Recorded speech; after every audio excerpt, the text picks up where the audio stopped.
Stars on Air. Stars on Air. The Celebrity Talk Show. With RJ Tushara.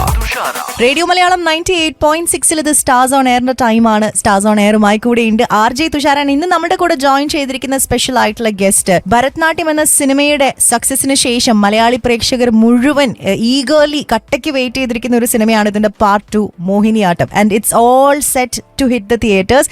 അതിന്റെ വിശേഷങ്ങളുമായി writer director Krishnadas മുരളിയാണ്. How excited are you എന്നുള്ളതാണ് എനിക്ക് ആദ്യം തന്നെ ചോദിക്കാനുള്ളത്. എക്സൈറ്റ്മെന്റ് ഒരുപാടുണ്ട്. കാരണം നമ്മള് ഭരതനാട്യം ചെയ്തു. ഭരതനാട്യം തിയേറ്ററിക്കൽ ഹിറ്റ് ആയിരുന്നെങ്കിൽ പോലും നമുക്ക് ഒരു OTT-യിലാണ് സ്വീകാര്യത കിട്ടിയത്. ആ സിനിമയെ കുറിച്ച് ഒരുപാട് പേര് നല്ലതൊക്കെ പറഞ്ഞതാണ്. ആ സിനിമ നമ്മളിപ്പോ മോഹിനിയാട്ടത്തിലോട്ടേക്ക് എത്തുമ്പോൾ അതിലൊരു ജോണർ ഷിഫ്റ്റ് ഞങ്ങള് ചെയ്യുന്നുണ്ട്. അപ്പോ ഭരതനാട്യം ഒരു ഫീൽ ഗുഡ് ഫാമിലി മൂവി എന്ന രീതിയിലാണ് നമ്മൾ കൊണ്ടുപോകുന്നുണ്ടായിരുന്നത്. ഇത്തവണ മോഹിനിയാട്ടം എന്ന് പറയുമ്പോൾ അതൊരു ഡാർക്ക് ഹ്യൂമർ, ഒരു ക്രൈം കോമഡി സിനിമ എന്നുള്ള രീതിയിലാണ് വരുന്നത്. അപ്പോ ഈ ഫാമിലി ഒരു ക്രൈം ചെയ്താൽ എങ്ങനെ ഇരിക്കും അവര് ഭരതനാട്യത്തിൽ ഡീൽ ചെയ്തത്, നാട്ടുകാരുടെ മുന്നിൽ മുഖം രക്ഷിക്കാനായിട്ടുള്ള ചെറിയ ചെറിയ പരിപാടികളാണ് അവർ ചെയ്തിട്ടുണ്ടായിരുന്നത്. ഇത്തവണ അവര് ഡീൽ ചെയ്യുന്നത് കുറച്ച് വലിയ കാര്യങ്ങളാണെന്നുകൊണ്ട് സിനിമയുടെ ഒരു ലൗഡ്നെസ്സും അത്ര വലുപ്പത്തില് വന്നിട്ടുണ്ട്. അപ്പൊ അതെല്ലാം ഓഡിയൻസിലോട്ട് എത്തിക്കുമ്പോൾ അതിന്റെ എക്സൈറ്റ്മെന്റ് ഉണ്ട്. അടിപൊളി. ഇപ്പൊ പറഞ്ഞ പോലെ തന്നെ ഭരതനാട്യം ഏറ്റവും കൂടുതൽ സ്നേഹം നേടിയത് OTT പ്ലാറ്റ്ഫോംസിൽ നിന്നുമായിരുന്നു. ലെറ്റ്സ് ഗോ ബാക്ക് ടു അതിന്റെ സക്സസ്. ഈ ഒരു സിനിമ ഇറങ്ങിയ സമയത്ത് ഇത്രയ്ക്കൊരു റെസ്പോൺസ് പ്രതീക്ഷിച്ചിരുന്നു? ഇത്രയ്ക്കൊരു ഇറങ്ങിയ സമയത്ത് എന്ന് പറയുമ്പോൾ നമുക്ക് റെസ്പോൺസ് ഒന്നും ഉണ്ടായിരുന്നില്ല. കാരണം തിയേറ്ററില് കാര്യമായി തന്നെ പോയിട്ടില്ല. 5 ദിവസം മറ്റാണ് പോയിട്ടുള്ളത് തന്നെ തിയേറ്ററിൽ. അപ്പോഴേക്ക് പടം പോയായിരുന്നു തിയേറ്ററിൽ. പിന്നെ ഒരു മാസത്തിനുള്ളിൽ തന്നെ OTT-യിൽ എത്തിക്കാൻ പറ്റി. അവിടെ സംഭവിച്ചത് ഒട്ടും എക്സ്പെക്ട് ചെയ്തതായിരുന്നില്ല. കാരണം പൊതുവെ ആളുകൾ അറിഞ്ഞിരുന്നില്ല ഈ സിനിമ എന്നുള്ള പരാതികളൊക്കെ ഉണ്ടായിരുന്നു. തിയേറ്ററിൽ വന്ന സമയത്താണ് ഇങ്ങനെ സിനിമ ഉണ്ടോ പോലും അറിഞ്ഞില്ല എന്നുള്ളത്. അപ്പോ ആളുകള് കേട്ടുകളിൽ പോലും ഇല്ലാത്തൊരു സിനിമ പിന്നീട് OTT-യിലൊക്കെ എത്തുമ്പോൾ സാധാരണ നമ്മള് OTT-ക്ക് വേണ്ടി വെയിറ്റ് ചെയ്തിരിക്കാറുണ്ട്. സിനിമ വന്നോ എന്നറിയാനും അങ്ങനെയൊക്കെയാണല്ലോ കാണുക. അപ്പൊ അപ്പോഴും ആളുകൾ അറിയാതെ പോയൊരു സിനിമ OTT-യിൽ വന്നിട്ടും കാര്യം ഉണ്ടാവും. ഞാൻ കംപ്ലീറ്റ്ലി അത് ഞാൻ വിട്ടായിരുന്നു. ഭരതനാട്യത്തിന്റെ പരിപാടികളെ കഴിഞ്ഞു എന്ന് തന്നെയാണ് കരുതിയിരുന്നത്. അതോടെ തീർന്നു. അത് ഞാൻ മുമ്പൊക്കെ ചെയ്തിരുന്ന യൂട്യൂബ് വർക്ക്സ് പോലെ എന്റെ പ്രൊഫൈലിൽ വെക്കാൻ ഒരു പടം എന്നുള്ള രീതിയിൽ മാത്രമായി എന്ന രീതിയിലോട്ടും നമ്മളത് ഒഴിവാക്കിയായിരുന്നു.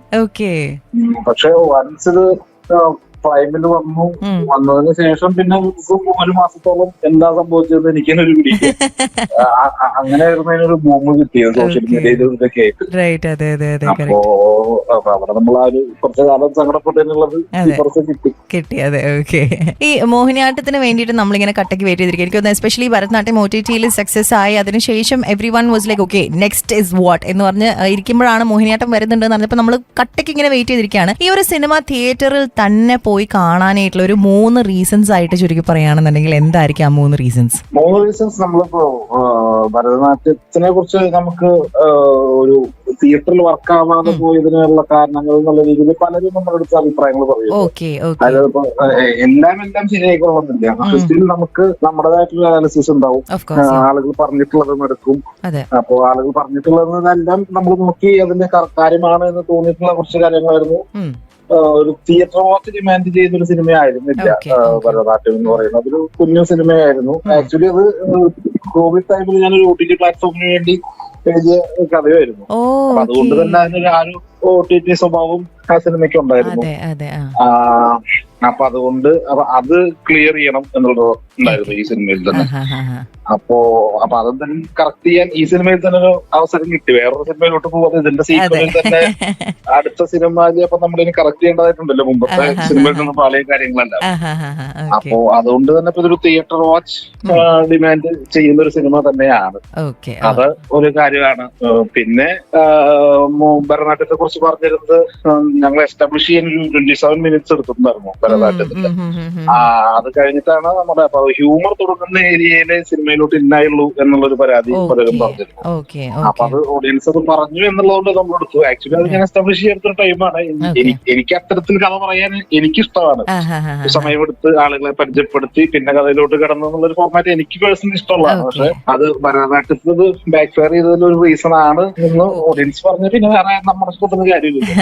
അപ്പൊ അതുകൊണ്ട് തന്നെ നമ്മുടെ പടം തുടങ്ങി ഒരു ടൈറ്റിൽ സോങ് കഴിഞ്ഞാൽ 5 മിനിറ്റ്സിനുള്ളിൽ തന്നെ നമ്മൾ സിനിമയിലോട്ട് ഇന്നാവുന്ന രീതിയിൽ തന്നെയാണ് അതിന്റെ സ്ക്രിപ്റ്റ് പോയിട്ടുള്ളത്.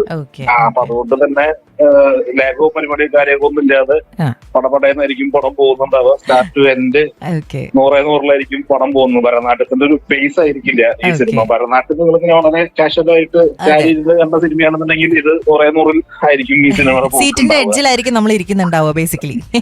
അങ്ങനെയാണോ? അതെ, അത് വലിയ വലിയ കാര്യങ്ങൾ, അതൊക്കെ വലിയ വലിയ ത്രില്ലർ ചെയ്യുന്ന ഞാൻ അതൊന്നും അവകാശപ്പെടുന്നില്ല. ഓക്കെ, അപ്പൊ നമ്മുടെ സീറ്റിന്റെ നടുക്ക് അങ്ങോട്ടും ഇല്ല ഇങ്ങോട്ടും ഇല്ല, നടുക്കിരിക്കും. ഇങ്ങോട്ടില്ല, നടുക്കൊക്കെ ഇരുന്നാൽ മതി. കാരണം നമ്മളത് ബേസിക്കലി എല്ലാം ഹ്യൂമർ ആണല്ലോ. ഹ്യൂമർ ആണ് എന്നുള്ളതിന്റെ ഒരു ഇതുണ്ട്. മറ്റേ സീറ്റ് എഡ്ജ് ത്രില്ലർ എന്നൊക്കെ പറയുമ്പോൾ അത് വേറെ തന്നെ പരിപാടിയാണ്. ഞാൻ അതൊന്നും അവകാശപ്പെടുന്നില്ല. മൂന്നാമത്തെ റീസൺ എന്ന് പറഞ്ഞാൽ ഭരതനാട്യത്തിലെ ഹ്യൂമർ ഒരുപാട് പേർക്ക് വർക്കായിട്ടുള്ളതാണെന്ന് പറഞ്ഞിരുന്നു.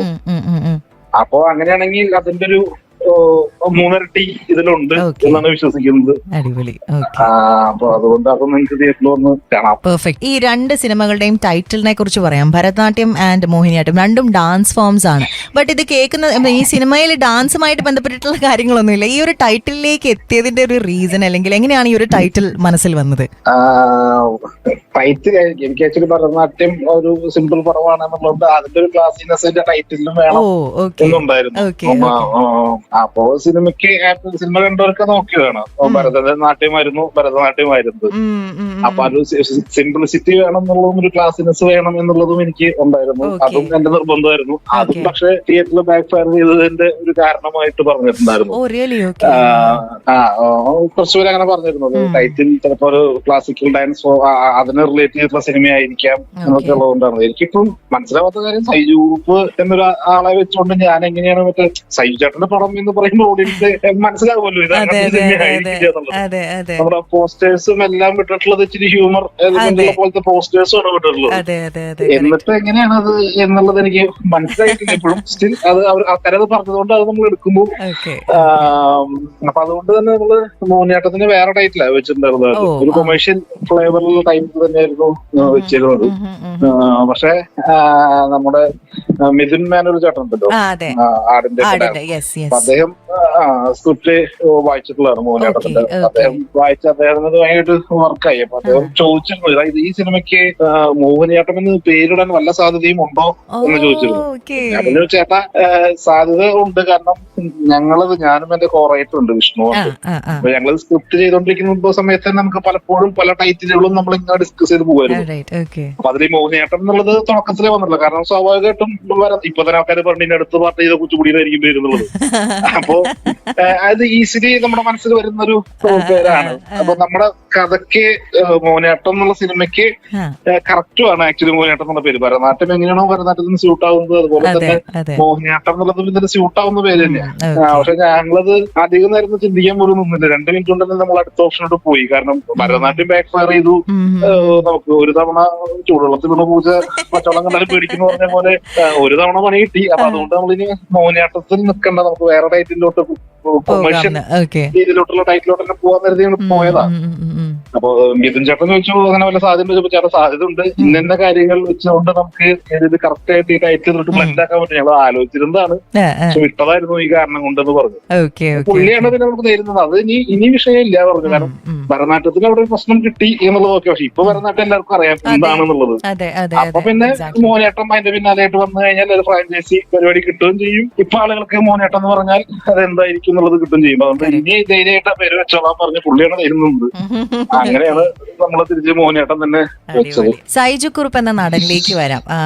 Your first choice for this character Saiju ചേട്ടൻ തന്നെയായിരുന്നോ? ഏറ്റവും അധികം സ്ക്രിപ്റ്റ് കഴിഞ്ഞിട്ട് ഞാൻ ആദ്യം പറഞ്ഞിരുന്നല്ലോ OTT ഒരു OTT പ്ലാറ്റ്ഫോമിന് വേണ്ടി സെറ്റ് ചെയ്താണ്. എല്ലാവരും പുതിയ ആളുകൾ എന്നുള്ള രീതിയിലാണ് വിചാരിച്ചിട്ടുണ്ടായിരുന്നത്.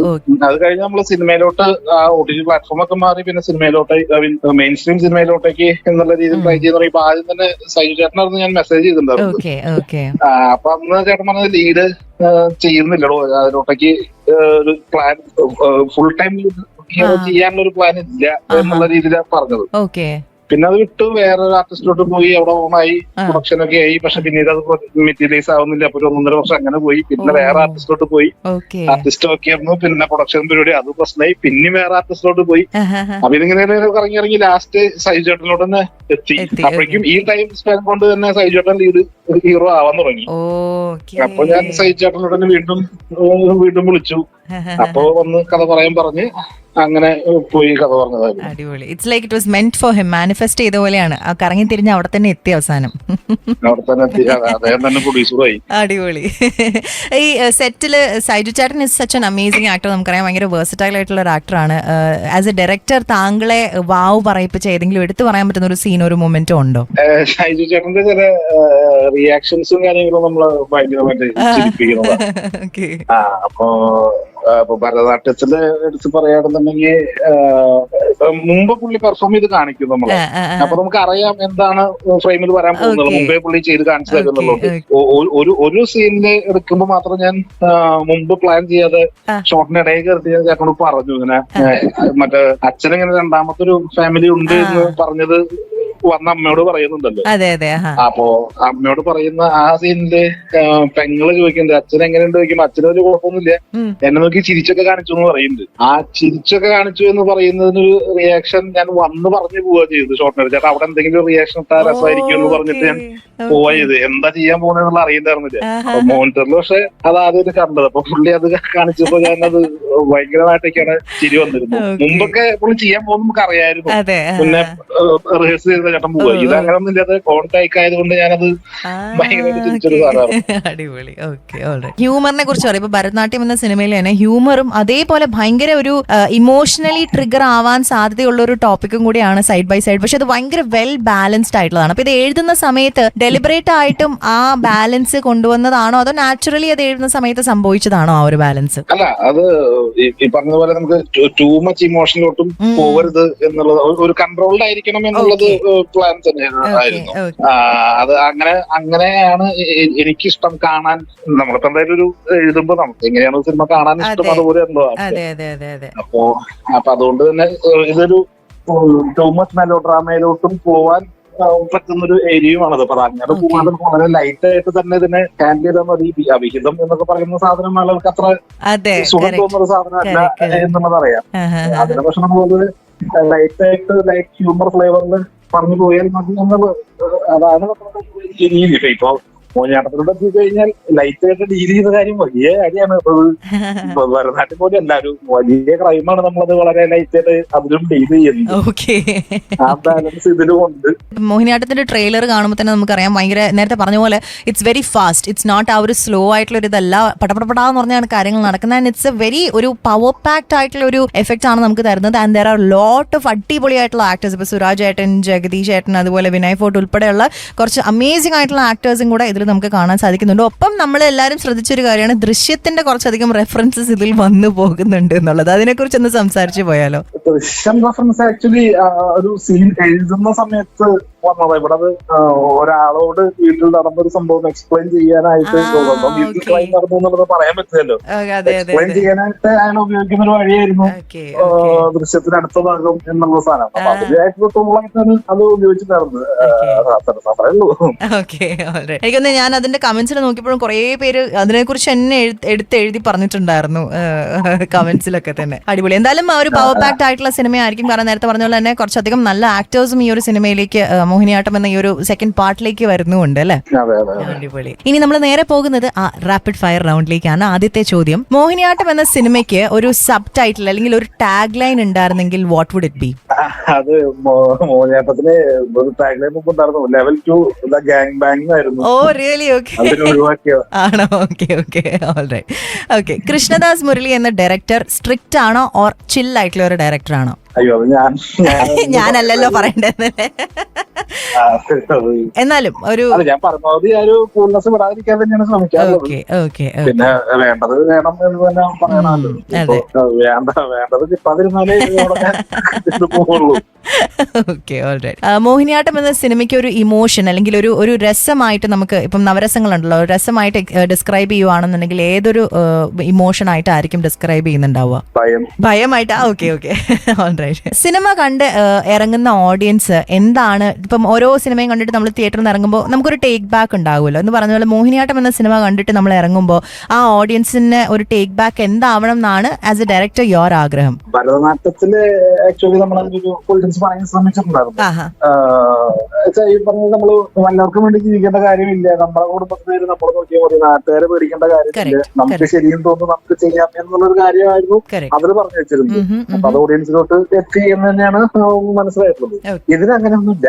ഇതിൽ ഇവർ ചെയ്യുന്നതൊന്നും ആരും അനുകരിക്കാൻ ശ്രമിക്കരുത് എന്നുള്ളതും, ഇതൊരു കൊമേഴ്ഷ്യൽ സിനിമ, ഒരുപാട് ചിരിക്കാനുണ്ടായിരുന്നു, ഹാപ്പി ആയിട്ട് ഇറങ്ങി വരാം. സിനിമയിൽ ഒരുപാട് ചിരിക്കാനുണ്ടായിരുന്നു എന്ന് ആളുകൾ പറയാനാണ് ആഗ്രഹിക്കുന്നത്. ഓക്കെ, അതാണ്. Okay, alright. Okay. And finally ഇപ്പോ ഈ ഒരു സിനിമയിൽ കുറേ അധികം കഥാപാത്രങ്ങൾ വന്നു പോകുന്നുണ്ട്. ഇതിൽ ഏതെങ്കിലും ഒരു ക്യാരക്ടറിന് ഒരു സ്പിൻ ഓഫ് സീരീസ് പോലെ ഒരു സ്പിൻ ഓഫ് എഴുതാൻ ആഗ്രഹം ഉണ്ടെന്നുണ്ടെങ്കിൽ അത് ഏത് ക്യാരക്ടറിന് വേണ്ടിയിട്ടായിരിക്കും എഴുതാൻ ആഗ്രഹം? അയ്യോ, അങ്ങനൊരു അല്ല, ഇപ്പൊ നമ്മള് പോവാണെന്നുണ്ടെങ്കിൽ എല്ലാവരും കൂടി ഒരുമിച്ച് കൊണ്ടുപോകണം. കാരണം എല്ലാവരും ഉണ്ടെങ്കിൽ അത് ആവുള്ളൂ, രീതിയിലോട്ട് പിടിക്കാൻ പറ്റും. ആണല്ലേ? ഓക്കെ, പിന്നെ പോവാണെങ്കിൽ ഭരതനായർക്ക് പിന്നെ കൊണ്ടുവരും. അതെ, കറക്റ്റ്. Okay, alright. എന്നാലും Krishnadas Murali, thank you so much നമ്മുടെ കൂടെ ഇത്ര നേരം ജോയിൻ ചെയ്ത് കുറേയധികം വിശേഷങ്ങൾ പറഞ്ഞു തന്നു. ആൻഡ് വൺസ് അഗൈൻ നമ്മളും എല്ലാ മലയാളി പ്രേക്ഷകരെയും റെപ്രസെന്റ് ചെയ്തുകൊണ്ട് കട്ടയ്ക്ക് വെയിറ്റ് ചെയ്തിരിക്കുകയാണ് മോഹിനിയാട്ടം തിയേറ്ററിൽ കാണാനായിട്ട്. Thank you so much four Bharatanatyam എന്ന അമേസിംഗ് ആയിട്ടുള്ള പടം. ഇനി രണ്ടാമത്തെ ആ ഒരു പാട്ടിന് വേണ്ടിയിട്ട് നമ്മൾ കട്ടയ്ക്ക് വെയിറ്റ് ചെയ്തിരിക്കുകയാണ്. Thank you so much for joining with us. Alright. എന്നാലും റൈറ്റർ ഡയറക്ടർ കൃഷ്ണദാസ് മുരളി ആയിരുന്നു ഇത്ര നേരം നമ്മുടെ കൂടെ സ്റ്റാർസ് ഓൺ എയറിൽ വിശേഷങ്ങളൊക്കെ പങ്കുവെച്ചുകൊണ്ട് തന്നെ ജോയിൻ ചെയ്തിട്ടുണ്ടായിരുന്നത്. സിനിമ റിലീസ് ആവാൻ പോകുന്നത് ഏപ്രിൽ 10 എന്നുള്ളത് ഒന്നും കൂടെ ഓർമ്മപ്പെടുത്തുകയാണ്. അതോടുകൂടി തന്നെ സ്റ്റാർസ് ഓൺ എയറിന്റെ ടൈമും ഇവിടെ അവസാനിക്കുകയാണ്. ഇനി അടുത്ത ആഴ്ച മറ്റൊരു സെലിബ്രിറ്റിയും കുറേയധികം വിശേഷങ്ങളുമായി കേട്ടുമുട്ടാം. Till then, stay tuned and keep listening to Radio Malayalam 98.6, Qatar's #1 radio station.